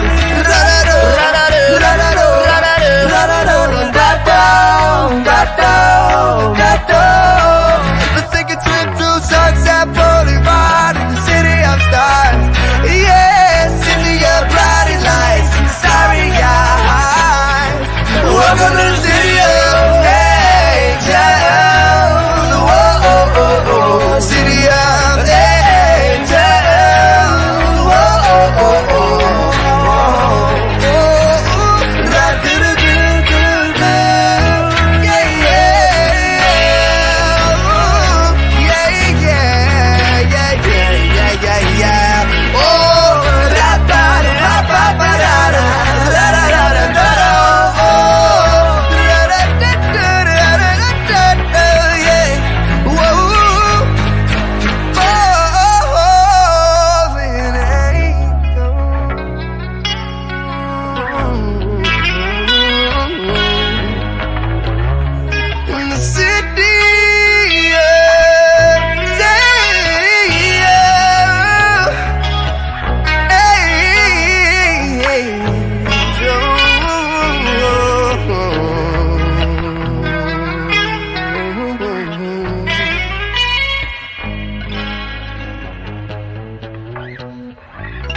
Yay! All right, everybody. Now we're going to bring our next guest, red carpet host, podcast host, reality TV show person, And celebrity. a sweet guy too. Dan Babbitt, you guys. He's a sweet Welcome him to the show. Hello, everybody. Hello. Oh, man, look at you. You're always looking so handsome. You're always so dapper. Yes. Oh, well, thank you. Well, especially around I you guys. bet You guys you have got knock it going the on. guys So. I bet you knock them out, all the guys, when they see you. Well, do you know what? I'm recently single after 3 years, so I hope so. So hopefully. Oh, no. The last time we saw you, you weren't single. So that happened recently. It did, but it was a long time sort of coming. It was one of those things where it was probably like the last 6 months was a little long. But yeah, so I feel good about it because I feel like I've been going through a breakup the last 6 months. So So now I'm sort of who ready. is he and what does he do? Is he rich? Only my luck. He is 30 years older than me, and he's not rich. 30 years older than him, but not rich. Oh, get rid of him. What do you want to know, man? Oh, I know. What was I doing for 3 years? He was a splendid daddy, as I like to call him. Less calories in the When you go out with a man 30 years older, you go out with one that's rich. That's why I'm with Jimmy. Because I'm old. He's old. Because I'm old. And Jimmy's rich. No, I'm so kidding. hold Yeah, on. Wait. So I want to hear about the romance. No, wait. No. We don't have to introduce each other. I know. We're not that. going to introduce each other. Say hi to the chat room, Dan. I want to. Hello, everybody. There you go. And are you where are you from? They're just asking you. So you sound Aussie. Are you from Australia? Good guess. G'day, mate. I am Australian. Yes, there you go. That was somebody from England, actually. But I have to tell you, he's one of the nicest people. I don't like everybody that I see. I smile a lot, hi, but I don't really like it. But I always like seeing you. You're pleasant. You always have a lovely disposition, and you're a good interviewer. No, I really like you a lot. Now let's No, talk. hang on. No, No, I wait. want to talk about his romance. No, just wait a second. So you guys, we were at the movie premiere, Moving On, with the Lily Tomlin premiere. We hadn't Right. seen Dan in a while because Right, of all that's the the last COVID time. stuff, and he's like on every red carpet, the Emmys, the fucking Golden Globes, Oscars. He's like a red carpet host, you guys, and he was the red carpet host at this movie premiere, interviewing everybody, and it's the first time we had seen him in about, I don't know, probably 2 years. No. Yeah, because of COVID. Didn't we see him at the Oscar party? No, not the one we were at. You weren't- Anyway, we didn't see him, so You we weren't- hadn't you weren't seen him, at our and Oscar we party, got to you see weren't? him again, and so that's what made me just think, oh my gosh, we should contact him and have him come back on the show. So it was great seeing you. Did you have a fun time at the Moving On red carpet? Did you enjoy Lily Tomlin? Oh, I did. I think especially like, and you know, it happens with what you guys do and you're so connected. But I mean, whenever you get to spend time with an icon like Lily, it's just so cool. And I think I know you guys were talking about aging earlier. She is just the definition of just aging with grace, and that life gets better the longer it goes on. And, you know, her tribe and that whole film, like when you talk to them, all of them tell you that they're happier now than they were when they were 20, when they were 30, when they were 40, and that it's actually just keeps getting better.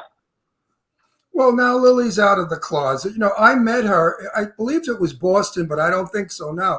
Now it might have been Greenwich Village, New York, about 65 years ago. I was 19 or 20, and she was the same age. And she was with this gorgeous redhead that was her girlfriend, who I understand she's still with, who doesn't have the fire red hair anymore, but golden red. And Lily was a lesbian, and it was the Greenwich Village, and we were all gay kids hanging out together. And I think that had a lot to do with her, that she worried about being outed. Now, as an older woman and as a lesbian and so respected and able to talk about her wife and her life, sure, she's happy. Who the hell, would you be happy if you were in a closet? Would you like it if you had to play straight? No, I couldn't do that for one day. I couldn't, yeah. Not for one day. So think about it, Yeah. Dan. You know, so I love Lily. Anyway, I mentioned the story to Lily. She vaguely remembered it, but then when I mentioned the name Bobby Denard, the famous ice skater that was with me, she said, oh, I remember. So she was lovely. Lily is still lovely. She was a sweet girl back then. She was about 20 also, and funny, dirty mouth. She was a risque comedian. Wonderful. So I want to brag a little for you because I think the first time we had you on and you had been on Vanderpump Dogs, and that was a big thing since that's, you know, anything with Vanderpump is like huge. But I really didn't know that you have an extensive background of interviewing and red carpet interviews and all the shows you've been on. So I'm just going to brag a little for you. So you guys, he was After Buzz TV after show on Real Housewives of Melbourne, which I'm assuming is just like the Real Housewives of here. It's just in Melbourne, right? Yeah, just with different accents. They still throw wine at each other, and they still look completely fake. So it's the same. Emmys Red Carpet Live, the 59th Annual Grammy Awards, the Radio Disney Music Awards, the Met Gala Red Carpet, which that was just the other day. Did you watch it on TV? I haven't watched it, but I did see Jared Leto in the cat suit. Yeah. I think that was my favorite. I like a bit of fun, especially when Yeah, I the like guys him get in into that it. one too. Yeah. He's been on the Ellen DeGeneres show, Keeping Up with the Kardashians, the Oscars opening ceremony, Nickelodeon's Kid Choice Awards, Design Genius, which is, I'm going to assume, is kind of like Project Runway. It is. I joke it's low budget Project Runway. I hosted that show and they couldn't get Tim Gunn because he was too expensive. So I guess they kind of said, oh, this dude will do. So That's still what a fun thing, because I used to be a clothing designer, so I love that. Then the Project Runway after show, and then you're a host on Phase 5, which you've got a ton of episodes, and now you have your own podcast called the Dream Come True podcast. yes, dude, it's so funny because you think like in life that you don't, you kind of got an unrealistic expectation of, of where you want to be. And you think that you haven't done all of the things you want to do. And of course, but when you say it back like that, it's like, oh, wow, I have been busy. I have done so many of the things I wanted to do. But I guess this sort of next phase is sort of, I want to have longer conversations with people because so much of the red carpet is frivolous and it's fun and I love it. But my sweet spot is really connecting with people in a more meaningful way. And I love that now I get to do it with the podcast because I have 50 minutes with someone versus no more than 10 minutes on a red carpet. So yeah, I'm loving it. I've got 3 more episodes to go of season 1, and then we'll go from there. So You might as well tell people if they want to listen to it. How do they actually Yeah, find your how do podcast? they find How you? do we find you? So Apple, Spotify, Amazon, wherever you get your podcast, just Google Dream Come True Podcast or my name and it should come up. So There you go. Right, do that again. Dream Come True Podcast. podcast. Dream Come True Podcast. So think of a dream come true and it's the podcast. Good. Perfect. I Good. love And it. I'm sure you're great at it because you're good as an interviewer. As I said before, you're a nice guy. If you were a piece of shit, I would say, forget it.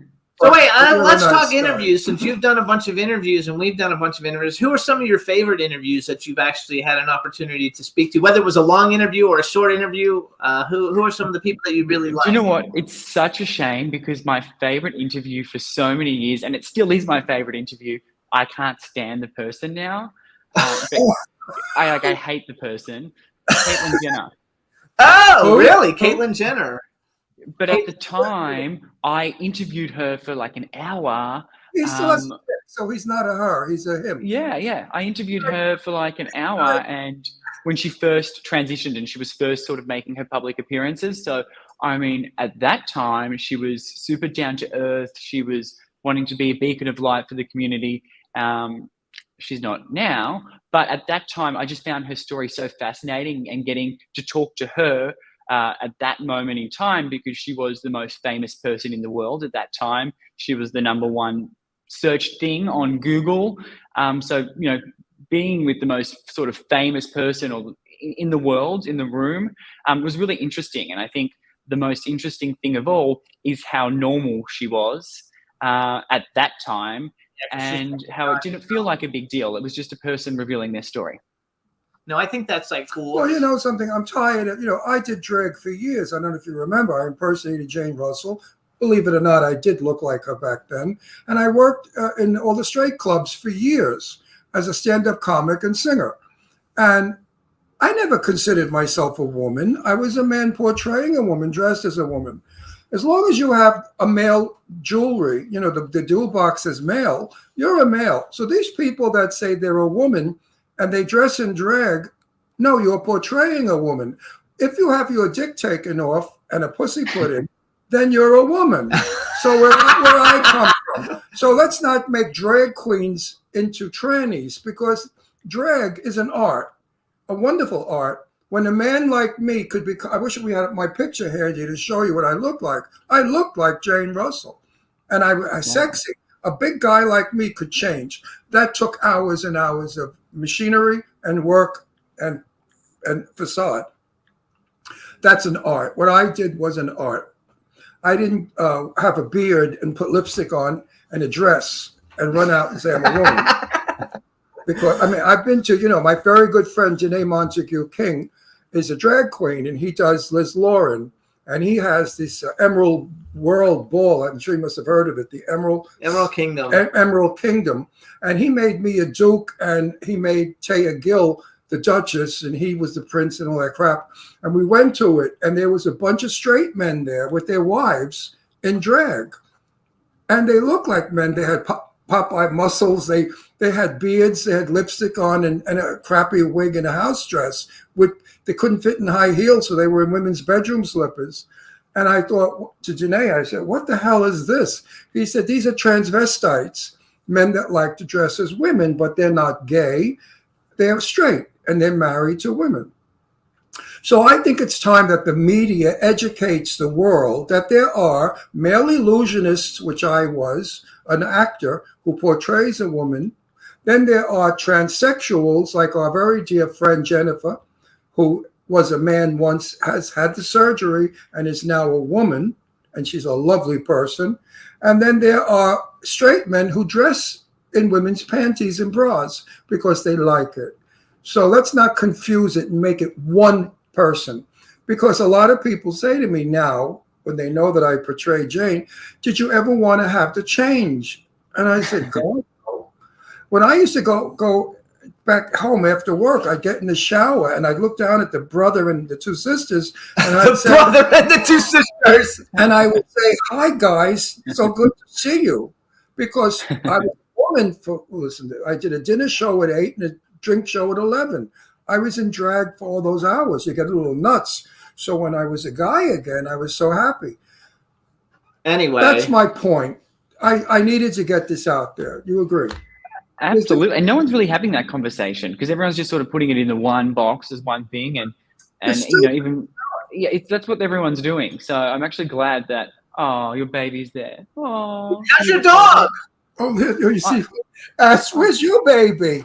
Look at. You know, he's busy working on his new album, you know, modeling shoots. Yeah. You guys, Dan has the cutest dog, and he takes He's it a lot of times with him. We went to the Marcel Waltz Pretty Boy premiere, and he brought his dog. The first time we met him was at, was it Sue Wong's Oscar party? No. Somebody else's. I met you at an Oscar party. Oh, yeah. Where did we meet you the first time? You were with some guy and a dog. You had your dog. Do you know what? It's all a blur. It's all a blur. It was some event. It was some event. A long time ago. And then we've seen you a couple of times with your doggie. Your dog is adorable. I wish I could bring him with me. I hate leaving him home, even though he has a sister, Brandy, who's here. So your dog is well. Oh, yeah. He's very well. And that's my joke. When he's not here, I say, oh, he's recording his new album. It's coming out in spring. That's like super. No, he's well. He's really well. I love him so much. And I just have to be very careful that because I do travel a lot, that I don't bring him every day or bring him to every interview, because then he gets too reliant on me, and it's too hard when I have to go to Australia where I can't bring him. So I wish he was here. I miss him on my lap. Yeah, I do that. When I go to LA, I can't wait to get home to see Astro. All right, now enough of the baloney. Let's get to the real stuff. So how'd you meet the guy? Well, they're not together, so why does he want to talk about it? What do you mean they're not together? He just told you. He just broke up with the guy. They were together for all 3 years, and the last 6 months weren't so good, and he just broke up with them. So you're trying to ask him questions about him, and he's like, I just got rid of that guy. He didn't have any money. You know what? I really sometimes don't hear too well. So you're single. He's single and ready to mingle, baby. Have I got a guy for you? Ooh. I think I'm going on pause for 3 months, just because I think I don't want my next thing to be a rebound. But yeah, 3 months I'll be off pause. Let me know when you're ready for a date. So now, do you like to go out with guys? And the guy is nothing shitty. He's a good guy. Do you like to go out with? Do you like to go out with people who work in the entertainment industry, or do you prefer it to be someone who's not in the industry, so that way you don't conflict in any way? Well, you know, I'm a bit of an old school girl. I'm like, I would rather have someone that's in the industry that can help your career. Why not? Yes. No, but to me, it's really just about who they are as a person. I really don't care about anything rather than who they are as a person. So what they do is sort of irrelevant to me. It's more about the person. So that's good. So what made you break up with the guy after 3 years, if I'm not being nosy?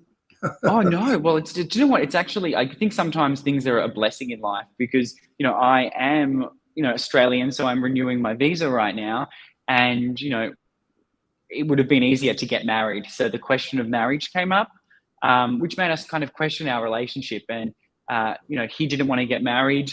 I felt sick in my stomach thinking I had to be married to him, and that we would have to then be together for a certain amount of time, because I'd sort of mentally moved on a few months prior. So it was actually that brought it to light. Otherwise, we probably would have been together another year. And that's time that you could be out there meeting someone that's more suitable. But it actually is all hunky-dory. It ended really well. We both feel the same way. And that's what life does. Sometimes people are in your life for, what do they say, a reason, a season, or a lifetime. So that's right. Also, 3 years ago, you were not the person you are now.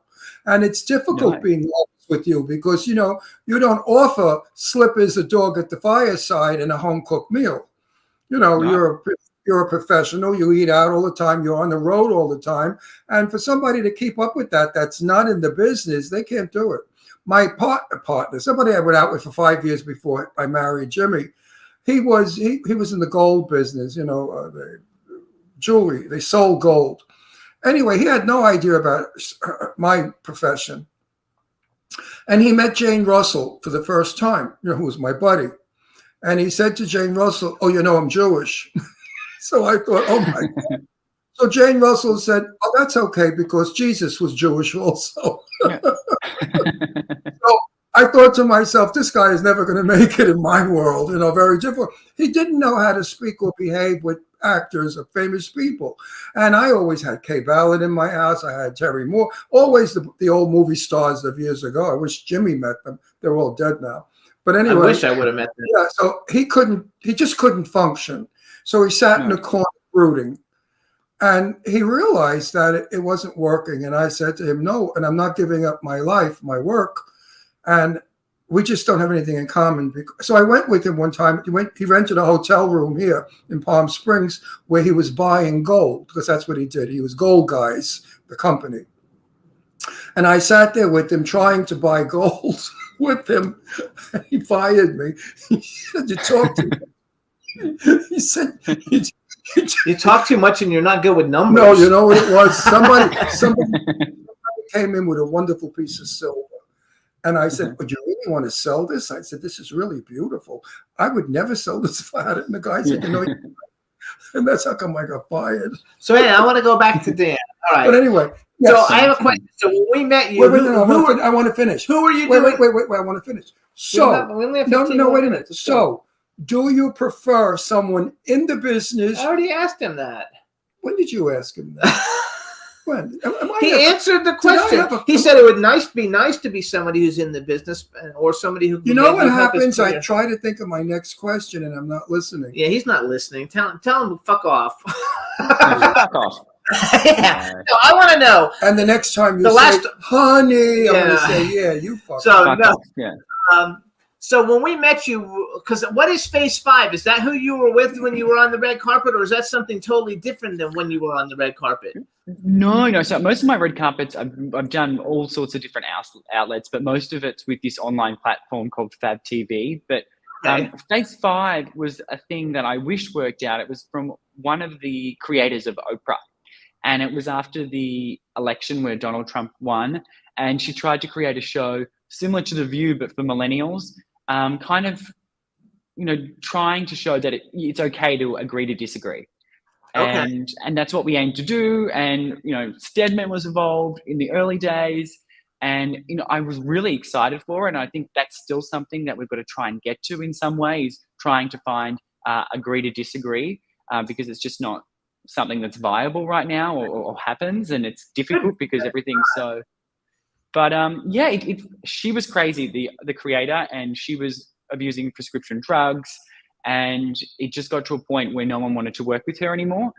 So it fell through. But had she not been the owner of the show, I think it really would have taken off, because we had all of the people behind us that we needed. So, who was the most difficult interview where I've had them where you got to pull teeth to get any word out of them?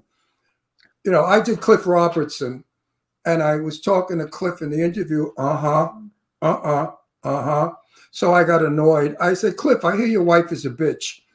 I had to wake him up. He said, oh, no, she's not a bitch. She just plays bitches in the movies. And then I got him to talk. Did you ever have to do such a thing? It's funny. It's always like someone random. It's like, like one of the cast members of Vanderpump Rules, even though I'm in that world. But I've been really lucky, I think. I think a lot of the time when someone's on camera, they're conscious of that. So even if they're a cunt off camera, I'm not sure if I can say that. Sorry. Yeah, you can say it. Yeah, even if they're an asshole off camera, when the camera's on, they're generally nice. And usually on a red carpet, lots of cameras are on. But that dancer, Cheryl, someone that's on like Dancing with the Stars, she's one of the instructors, and I guess she's been on every season. Cheryl, she was just horrific. She was horrible. Yeah, I actually stopped watching that show like a long time ago, because I think that they had like 30 seasons. I know the guy Len died, I think, which is unfortunate because he was fabulous. Yeah, I tell Jimmy, tell the guests that we do the bragging for them. We don't want guests to come on and brag about themselves, because we find that people don't like it. The audience said, oh, they're so full of themselves, I'm going to vomit. So we tell them, just come on and let us handle it. It's our show. We'll guide you well. We never hurt anybody on our show. Well, this bitch came on and she just went ahead and bought all of it and did an hour to 40 minutes of how wonderful and fabulous she was. And I tried to interrupt her, and she kept telling me what to do on my show. So I got up and I walked off the set. And I Is that left the only time? that Yeah, we've only had it happen once. only once. And have you ever walked off the set and left anyone there? I did it I did it when I hosted Design Genius for the cameras. Oh, for fun. I'm not a walk off set sort of guy, but I did it. There was this. Oh no, actually, I did it on purpose. I did it for the cameras, but I also wanted to walk off set. One of the designers was bullying one of the other designers because I guess there were two black women, and they were going at each other throughout the competition. But this one girl was sort of gaslighting her. Great show that was. Yeah. And anyway, she was bullying the other girl, and I just had enough. And she'd lied to everyone and had said that this woman had attacked her. And we went through the footage. We had to stop shooting for 6 hours, every frame, and we proved that she was wrong. And then she said, well, that was my reality. And I just thought, you just are so fucking dumb. Like, I've watched cameras back for 6 hours. Like, I'm done. You're a bully. You're a liar. And I just walked off. So when you were like growing up, what did you want to be? When like did you always fashion yourself as being, like a TV host, or a red carpet interviewer, or because you've done everything. You're in reality TV. You're kind of like done it all. Like anything that has to do with real life. He's current. He does everything that's current. So what is it that you set out to do, and are you doing what you set out to do? Kind of. I guess it's my life is still hopefully got many years to go, but as soon as I was a kid, I think I saw Oprah, and obviously she's completely different. That's a different beast. But I was like, I want to do that. And I think as early as 3, I recognized that, as soon as I could recognize what a TV host was, I just knew that was what I was meant to do. I love it. I mean, I think that's really cool. Would you go out with a guy? I don't know how old you are. I'm not going to ask you. Would you go 29. out with 29. So he's like a baby. Okay, good. Would you go out with a very handsome, tall, lovely man who lives in New Orleans? Ooh. He's an actor, and he's my daughter's very best friend, and he's a wonderful person.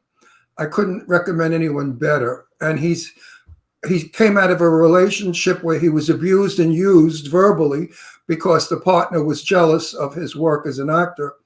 And he was very upset about it. And he's the marrying kind. So if you're not looking for, if you're looking for one night, I guess he would do that too. But, but basically. I think he's a romantic. You're a romantic. Oh, if you're then this guy's for you. If you're a romantic, this guy's for you. He is just, I love him. If I wasn't with this old bag and I was 20, I would be with him. I would have gone out. No, seriously. Wait a sec. Are you a romantic or not? I think you are. Yes, he is a romantic. I am. I think that's what life's about. Life is about, having the most beautiful experiences.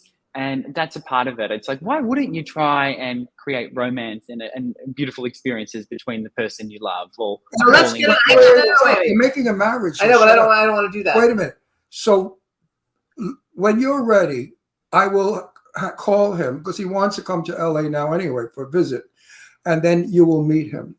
And if anything works out, he'll move to LA because he's lived in LA before. He just goes to New Orleans because there's a lot of work in New Orleans, a lot of film work. And he's from New Orleans. Okay, anyway. We'll see what we can. I like that. Oh, he's really good looking. I want to go back to like, okay, so I'll have to get his name afterwards. Give us an idea, like someone who's well enough known that we'll know what they look like. Who are some of the different people who you find, whether they're gay or straight, but just who are some of the people that you find attractive? Ron Russell, of course. Besides us, besides like, are you ready? Like I've always liked Malcolm McDowell. Like that's how the first time I met, I knew Malcolm McDowell already before that night. The first time I met him, I told him I was at a convention and I whispered in his ear. I said, "I know you're straight, but if you were gay, I would rock your world." And we became friends. We've been friends ever since. So like, who is somebody? But who are some people like that are kind of well known that you think are attractive? Like he likes Jason Rob Lowe. Oh, I think Rob Lowe is just, and I think he's honestly Rob Lowe, number one. And you know what? Cute. The guy I'm fixing you up with, I swear to God, no bullshit, is on his type. He's built like that. He could very well look the same coloring, the same hair, he could look anyway, like Rob Lowe's a good pick, and Rob Lowe's been around. You're too young to know. Have you seen like all the old Rob Lowe movies from back in the day? I have. I've seen some of them, yeah. So and back in the Demi Moore era and the Rat Pack and Yeah, I love all those. And did you see the one where he's I think he's in that movie where he's a rower with Julian Sands. He goes to like Oxford to be on the rowing team. With No, Julian. I haven't seen that one.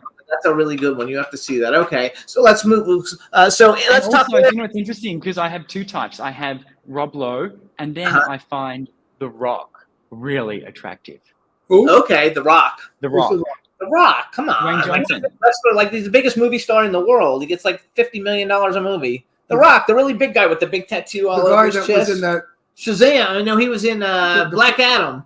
No, he was in the jungle there with. Oh, I think he was in Jungle Yes. Cruise too. Yes, he was in. I love him. He's great. He's not my type. Like, He's a Hawaiian fellow. yeah, right? he's the Hawaiian guy. Yeah, Yeah. he's not my Yeah, type. it's funny. They're so different, but I think sometimes like he's just so big and so masculine that it's like it's attractive. I like Jason Statham because he's cute and I love the way he beats everybody up. He does it. 10, 12 guys are coming at him. He knocks them all out in the movies. And I just find that so amusing. Of course, it's ridiculous, but I just love this. I don't know, something about Jason.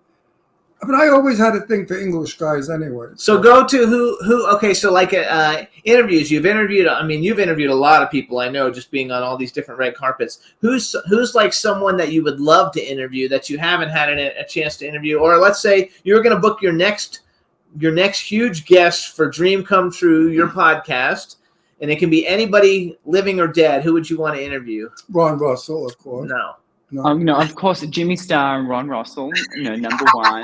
But I have three megastars, well, two megastars and one famous sort of person that I haven't interviewed that I want to. Oprah, Mm-hmm. Mariah Carey, and this one's random, Hilary Duff. I love her. I love Hilary Duff. I reach Hilary out to her Duff. all the time to get her on this show. She never seemed to have gotten it going. Hilary Duff, she was like the most famous person in the world, like the famous. When? For Huh? a minute. No, for like 10 years. She was Hilary like Duff? Yeah. I must have been in a coma then, too. Hilary, I love her. Matter of fact, she No, did she's that song. consistently worked. She did that song where she went to the school, the music school. I forgot the name of that movie, but like Raise Your Voice. Raise Your Voice. I love that movie. I've seen it like 50 Yeah. times. I love that voice. And the guy who she falls in love with in that movie, the singer guy, I love him. I've always tried to find him, but he doesn't really have social media because I would love to have him on the show because I love that guy. I think they're As terrific. for me, I've interviewed so many, but the only one that really ever was my love of my life was Jane Russell. When I interviewed my Janie Poo, you know who Jane Russell is? I do. And that was the interview that I loved the most. And I watch it often because I'm going to cry. Wait. Because I miss her a lot. Who was the second person? I heard Oprah. What was the second one again? Mariah Carey. Oh, okay. I love Mariah Carey. I've heard Yes. she's difficult, and I don't know because Yes. I've never met her. And you never know with people because lots of people tell me people are difficult, and I meet them, and I don't have any problem at all. So, but I think that Mariah Carey is one of the greatest singers to have ever walked the planet. And when she sings "Fly Like a Bird" and hits those high notes, like nobody on the planet can hit those. Patti LaBelle can. Yeah.